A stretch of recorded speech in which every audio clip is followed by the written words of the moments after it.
안녕하십니까. 생산기술연구원의 정경렬입니다.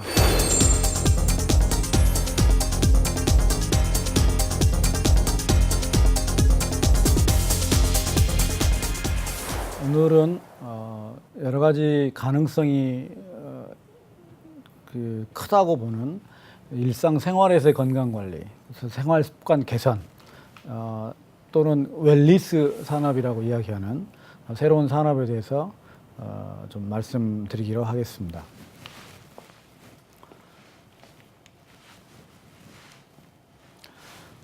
실제 우리가 그 건강에 관련돼서는 지금까지는 평소에 일부 극소수의 피트니스 센터에 가서 자기 건강을 관리하는 것들을 제외하고는 대부분 의료 서비스 중심이 대부분이었습니다. 그러니까 보건 건강 관련돼서는 의료 얘기를 했었는데, 의료 서비스 영역조차도 최근에는 전통적인 의료 영역, 그러니까 병원에서 의료기관인 병원에서 질병을 진단하고 치료하고 의사가 서비스하고 그다음에 건강 관련된 보험회사가 관련돼 있고 했던 것들이 공간적인 측면에서는 일반 생활 공간까지, 그다음에 서비스는 질병을 진단하고 치료하는 서비스뿐만 아니라 일상생활에서 건강관리까지도, 또는 소비자도 환자뿐만 아니라 일반 고객들, 그러니까 환자가 아닌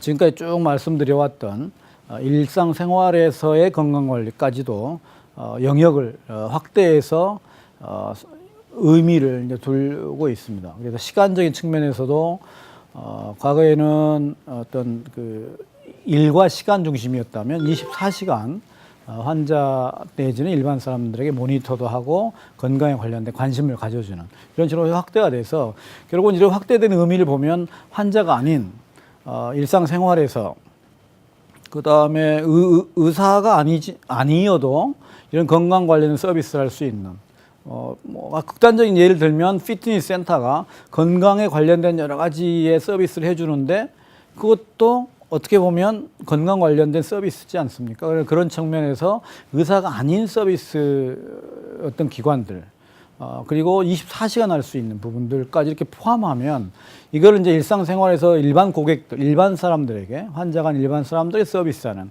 그런 형태의 새로운 산업을 우리가 상상해 볼 수가 있습니다. 그걸 우리가 여러 가지 형태의 의미를 두고 이야기를 하는데, 저는 그거를 생활 개선을 위한 서비스, 그다음에 생활 건강 새로운 산업 라고 이야기를 할 수도 있겠지만, 저희 이제 연구팀에서 한 10여 년 동안 관련돼서 하면서 다양한 용어를 찾아봤지만 지금 현재까지는 웰니스 산업이라고 이야기를 하면서 새로운 의료 패러다임을, 의료라기보다는 건강관리 패러다임을 만들어가는 데 일조를 하고 있습니다. 그래서 결국은 기존의 아주 협의의 의미의 의료 서비스 중심 헬스케어 산업과 그다음에 제가 지금 방금 말씀드린 웰니스 서비스 융합적인 어떤 산업, 이게 다르게 실질적인 내용을 보면 생활 습관을 개선하는 서비스입니다. 사실은 잘못된 생활 습관을 개선해서 그동안 쭉 말씀드려왔던 일상생활에서 내가 생활 건강 관리를 어떻게 잘하면 될 건가라는 거에 관련된 서비스라고 보시면 될 것 같습니다. 좀 비교를 해보면요, 의료 서비스 중심의 헬스케어 산업은 의사가 중심인, 그다음에 의료기관이 중심인 겁니다. 어떤 형태든. 그게 이제 환자가 병원에 오지 않고 집에 있어도 서비스를 제공하더라도 결국은 의사가 서비스를 하는 주체가 되고요. 거기에 비하면 이 생활습관 개선 서비스에 관련된 산업은 스스로가 자기 건강을 관리하는 일상생활에서, 그래서 환자뿐만 아니라 일반 모든 고객들이 되겠고요. 그 다음에 실질적으로 제공된 서비스 분야를 보면 질병을 중심으로 한 게 아니고 다양한 문화, 휴양, 레저, 다양한 형태의 서비스와 복합적으로 연관되어 있는 우리가 보통 삶의 공간 내에서 다 이루어지고요. 그리고 그 공간도 보면 학교든 직장이든 가정이든 또는 심지어는 이동 공간까지도, 요즘은 승용차에 의자가 건강에 관련된 여러 가지 아이템이 부과되어 있는 것들 많습니다. 예를 들면 운전석 뒤에 마사지하는 기능을 할 수 있는 넌 의자들도 있거든요. 뭐 이런 것들이라고 예를 들면 좋을 것 같습니다. 이런 것 크게 차이가 있다. 그래서 결국은 의료 서비스는 의사가 처방해주고 제공하는 서비스가 환자가 사실은 뭐 선택을 할 수 있는 게 별로 없습니다. 의사가 처방해주면 그 수용을 할 수밖에 없는 서비스라고 하면 이런 그 생활 습관 개선 서비스는 소비자가 선택을 하지 않으면 안 됩니다. 그래서 소비자에게 어필을 할 수 있어야 되고 소비자가 기꺼이 돈을 지불하고 그 서비스를 살 수 있는 형태로 잘 가꾸어서 소비자에게 제공할 수 있는 부분들이 특별하게 또 신경이 쓰여져야 되겠죠. 우리가 이론적으로 야 이렇게 하면 잘 건강하잖아. 잘 알고 있으면서 잘 안 하거든요. 그렇지 않습니까? 그러면 그걸 하게 만드는 게 굉장히 중요해지는 겁니다. 그러니까 이성적으로 논리적으로 이해했다고 해서 구매 행위가 이루어지지 않을 수 있다는 거죠. 이런 웰니스 서비스는. 그래서 그런 부분들이 굉장히 차이가 있다라고 여러분들이 이해하시면 좋을 것 같습니다. 그래서 이런 관련돼서 저희가 그동안 이런 그 웰니스 산업에 대해 정의하고 이런 그 히스토리를 좀 잠깐 요약해서 말씀을 드리면 우선 세상이 어떻게 변해가고 있는가를 한번 쭉 들여다보는 게 일반적인 얘기입니다. 그래서 그 당시에 벌써 사회 인구 구조 변화, 뭐 고령화 이야기 많이 말씀드렸죠. 저출산, 고령화 문제. 저출산이 겹치니까 사실은 고령 인구의 비율이 급속히 증가하는 내용이 되겠죠. 전체 인구 대비. 그리고 이제 기술들이 굉장히 다양하게 발전해서 스마트화되고 그다음에 가상현실 기능까지도 우리가 쓸 수 있게 되었고요. 그다음 환경 문제, 그다음에 경제 산업적인 구조 문제, 그다음에 문화 삶의 변화 문제. 특히 요즘은 경제적인 것들도 중요하지만 삶의 질이 굉장히 중요하고 삶의 질에 대한 어떤 그 추구하는 게 강해지기 때문에 우리가 먹고 사는 문제보다는 어떻게 사느냐가 이제 중요하고 노인들도 그러니까 오래 사는 것보다는 그 노년기 생활을 어떻게 하느냐가 굉장히 중요해지지 않았습니까? 그래서 그 어떻게 사느냐의 핵심이 뭐냐면 내가 신체적으로 정신적으로 건강해야 그 다음 얘기를 할 수 있기 때문에 더 중요하지는. 뭐 이런 여러 가지 배경에서 결국은 가장 유망한 영역 중에 하나가 사람들이 좀 풍족하게 살려고 하는, 건강하고 풍족하게 살려고 하는 수요를 맞출 수 있는 산업이 유망할 수 있다라고 이제 정의를 저희들은 했고요. 그걸 조금 더 전문적으로 경험이나 전문 지식을 잘 활용해서 인간에게 서비스 해줄 수 있는 산업. 그래서 경험, 전문 지식 기반의 인간 중심 산업이다라고 이제 정의를 했지만 쉽게 표현해서 누구나 다 알고 있는 건강에 관련된 상식을 적절한 모양으로, 적절한 제품에 잘 접목해서 필요한 타이밍에, 필요한 모습으로 제공해주는 산업이라고 보시면 될 것 같습니다. 그리고 이거는 이제 저희 팀과 그 정부에서 정책 결정까지 정해지는 과정을 좀 요약한 건데요. 그래서 처음에 저희들이 이런 분야에 대해서 이렇게 쭉 자료를 조사해 봤더니 웰니스에 대한 개념을 정의돼 있었고 저희 팀에서 웰니스 시스템의 개념을 또 저희 나름대로 정의하고 그 다음에 이제 당시 지식경제부, 지금 현재는 산업통상자원부이긴 하지만 2010년에 처음으로 이런 산업에 대한 어떤 전략을 세웠고 2012년에는 글로벌 포럼도 개최하고 지금 현재는 이 분야에 대해서 다양한 기술개발 사업, 시범 사업들이 진행이 되고 있습니다.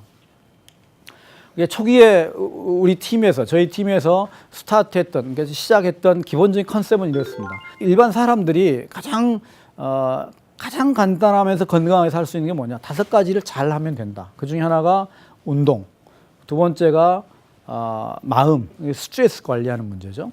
세 번째가 잘 먹는 거, 식이영양. 그다음에 네 번째가 호흡 잘하는 거. 지금까지는 제가 호흡에 대한 얘기를 말씀을 많이 안 드렸었는데 호흡도 굉장히 우리 건강에 중요한. 그래서 상당히 많은 그 피트니스 트레이닝이 당연히 호흡과 연관되어 있는 운동을 하도록 가르칩니다. 그리고 마지막으로 굉장히 강조했던 수면. 요것을 잘하면 되는데 사실 이 5가지를 어느 하나도 잘 하기가 쉽지 않습니다. 수면 항상 부족하거나 수면의 퀄리티가 낮죠. 먹는 거 규칙적으로 먹지 못하고 과식을 하거나 뭐 하죠. 내 마음 항상 스트레스 받고 화나 있죠.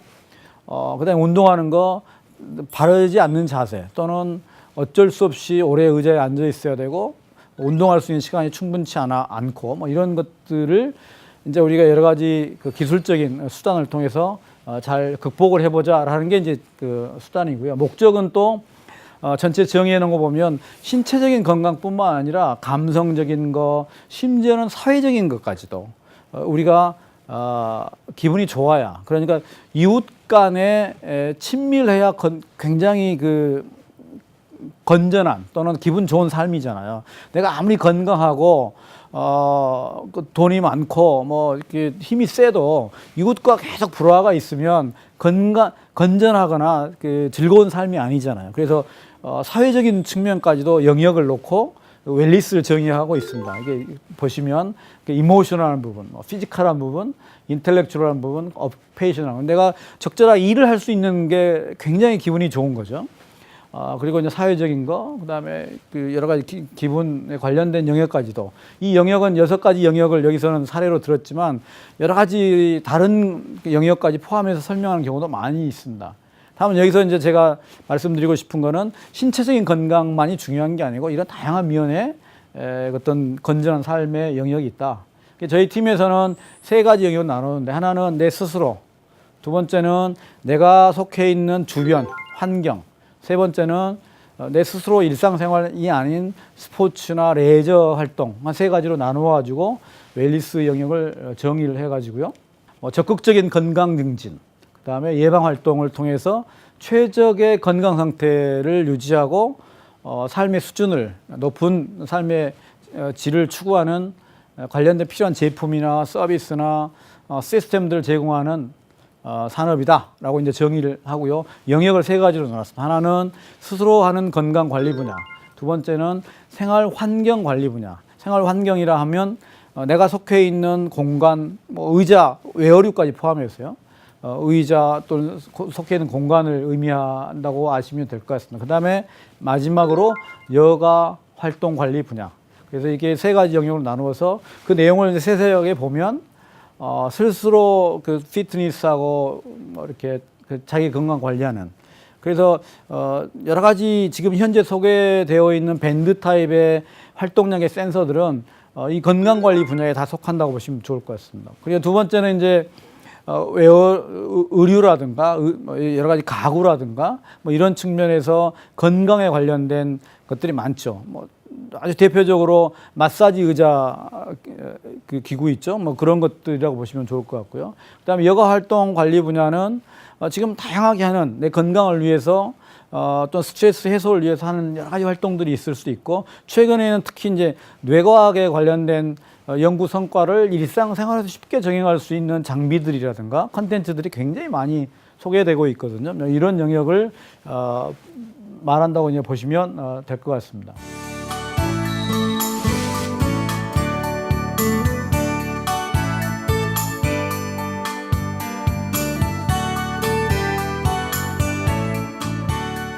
그리고 이제 그 당시에 저희들이 2010년에 조사하면서 이런 영역으로 구분했던 영역들의 그 시장 규모를 좀 이렇게 조사를 해봤어요. 다양하게 포함되어 있는 부품들.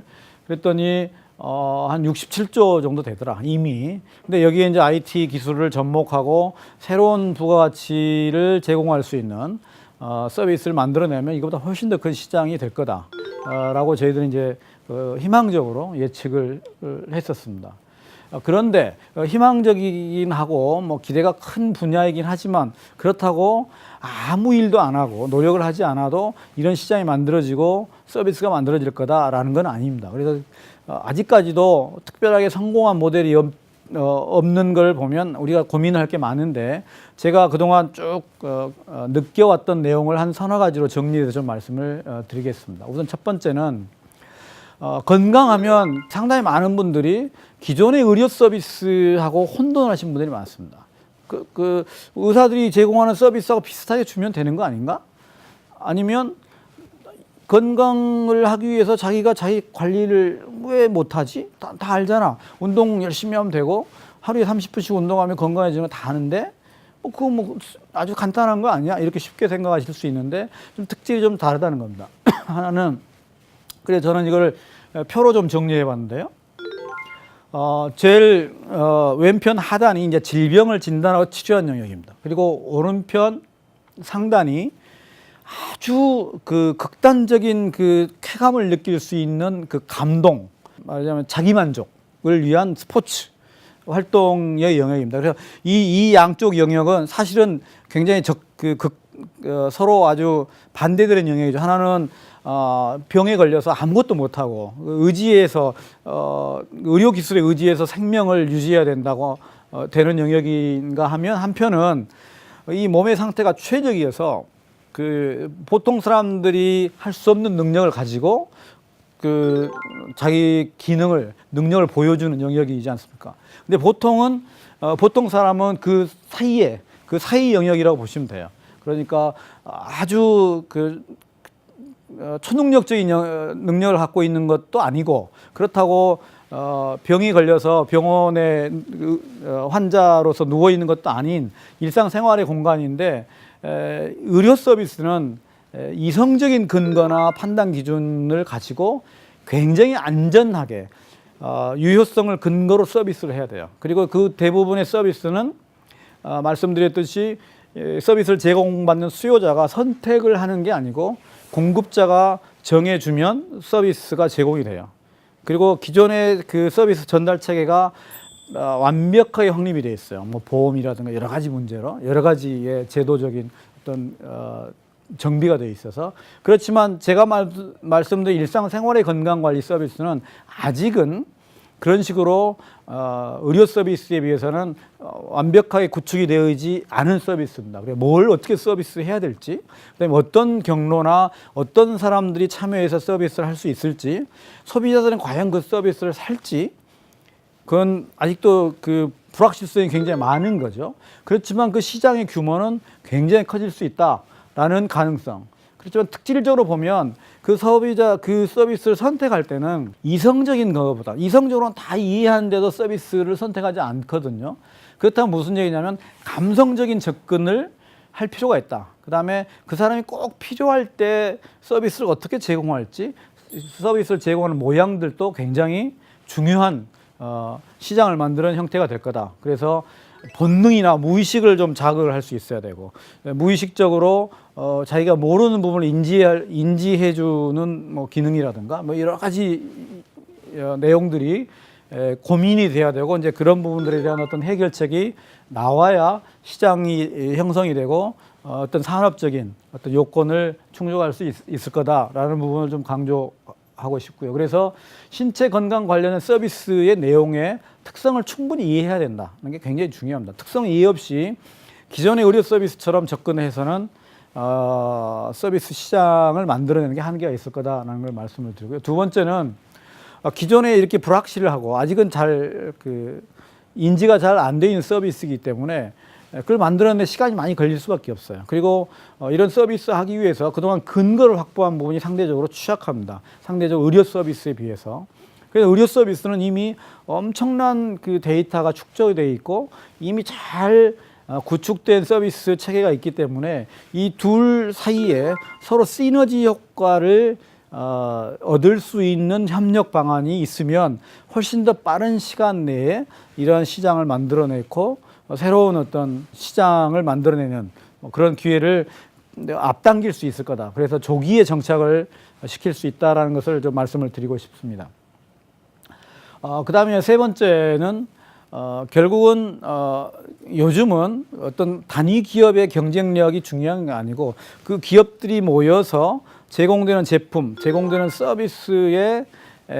서비스를 만들어내는 기업들의 모임. 그래서 그거를 좀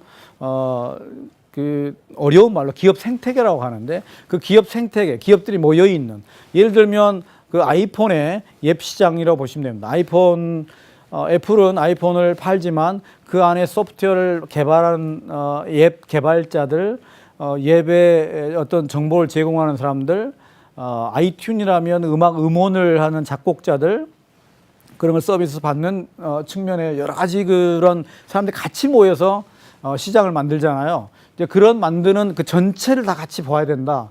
그래서 단절된 연구, 단절된 개발 또는 단위 기업의 경쟁력은 시장을 만들거나 경쟁력을 갖는데 한계가 있어서 전체 시장을 보고 시장 전체를 들여다보는 플랫폼을 쳐다보고 거기에 관련된 기업 생태계를 고민하고 그게 어떻게 만들어갈 건가를 고민하는 게 굉장히 중요하다.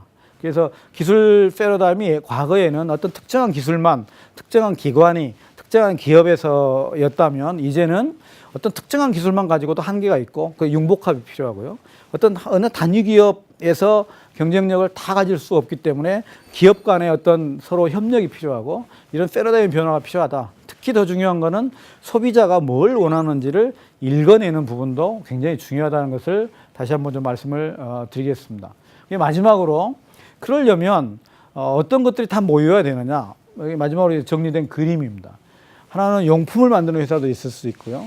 그다음에 데이터 관련된 것들 모아서 그 분석하고 그 내용을 가지고 서비스해 주는 회사도 있을 수 있고, 그다음에 유통만 하는 회사도 있을 수 있고, 또 시설 가지고 비즈니스 하는 회사도 있을 수 있고요. 그런 여러 가지 종류의 서비스와 내용이 서로 연계가 돼서 이런 네트워크 형성이 돼야 된다. 이게 다 연계가 돼서 이게 잘 돌아가면 새로운 서비스를 하고 싶은데 어느 한 부분만 기술을 갖고 있거나 장점을 갖고 있는 기업이나 개인이 언제든지 이런 시장에 진입할 수 있는 기회가 만들어진다는 거죠. 그래서 새로운 산업의 규모라든가 서비스의 내용이 굉장히 다양하게 제공이 되고 그러면 소비자는 굉장히 다양한 서비스를 제공받을 수 있기 때문에 이런 서비스 시장, 이런 시장을 중심으로 한 생태계가 굉장히 활성화되고 산업의 규모, 그다음에 제공된 서비스 퀄리티가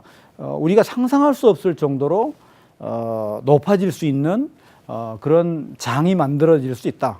그리고 거기에 필요한 요즘에 이야기 나오는 뭐 빅데이터니, IoT니, 웨어러블이니 이런 것들이 다 이게 접목이 될 수 있는 뭐 스마트니 이런 내용들이 다 접목이 될 수 있는 환경이 만들어질 거다. 그렇게 함으로써 새로운 지금까지 우리가 상상을 못하던 새로운 어떤 서비스, 새로운 환경, 새로운 세계가 펼쳐지는데 일조를 할 거다라고 이제 저는 생각을 합니다. 그래서 건강에 관련된 것들이 얼마나 중요하고 그 다음에 관련된 현재 나와 있는 여러 가지 다양한 제품들이 굉장히 다양하게 소개되고 있고 그렇지만 이게 제대로 된 산업의 규모로 만들어지기 위해서는 어떠한 것들이 해결돼야 되고 어떤 관점에서 이런 분야를 들여다봐야 될지를 종합적으로 정리해서 말씀을 드렸습니다. 그래서 지금까지 제가 쭉 말씀드렸던 내용을 다시 한번 좀 정리해 보면 우리 몸은 스스로가 자기 건강을 잘 관리할 수 있는 그런 기능을 잘 하고 있습니다. 다만 그런 것들이 항상 무너질 수 있는 외부의 요인이 많죠. 과로한다든가 과식한다든가 충분한 영양을 공급 못한다든가 잠을 충분히 못 잔다든가 그리고 그런 것들을 알면서도 현대 생활이 쉽게 해결하지 못합니다. 그런 부분들을 기술적인 측면에서 모든 사람들이 다 참여해서 새로운 가능성 있는 시장을 만들 수 있고 그 시장이 만들어지면서 새로운 산업이 만들어지고 또 그 외에 다른 분들도 시장에 서로 진입할 수 있는 뭐 그런 상호 확대 지향적인 또 선순환적인 시장이 만들어질 수 있을 거라는 생각을 해보면서 제 말씀을 마치겠습니다. 감사합니다.